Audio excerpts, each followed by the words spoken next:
Ammococ के president SM जलालबु मकोक्ता नोंमैना कापकनी हाइदुना किहलकपगी थवोंग Ammococ Jiribam District Committee na Akanba Mawongda Condemn Touwi Haina Ammococ Jiribam District Committee ge President ABDUS SATTAR SAJABAM na HAIKHRE ngasi Jiribam Chandrapurda pangthokiba paugi mifam amada wafam ase fongdokladuna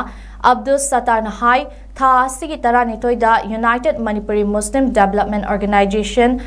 Umdona Sinduna pangthokiba nupi lan ge thauram amada Ammococ ke President SM Jalalna fongdokiba wafam ama yaningde haiduna lalholop amage miyoini saktak chaba miyoy khara laklaga President na mayumda leitaba tanja lodna imung manungda changduna nupi angang singda kihan khanghalambata natana Ammococ ke President ge makokta nomaina kapkani haiba wafam fongdok lambabu Ammococ Jiribam District Committee na Akanba Mawongda Condemn Touwi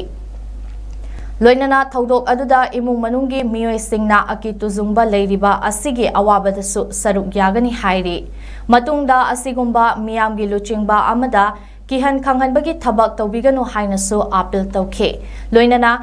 masalgi marakta gyan tanadaba khudingmak ningthina phaminaraba matung achum aran thidokminabagi matam lominasi hainasu ABDUS SATTARna fongdokhe haukiba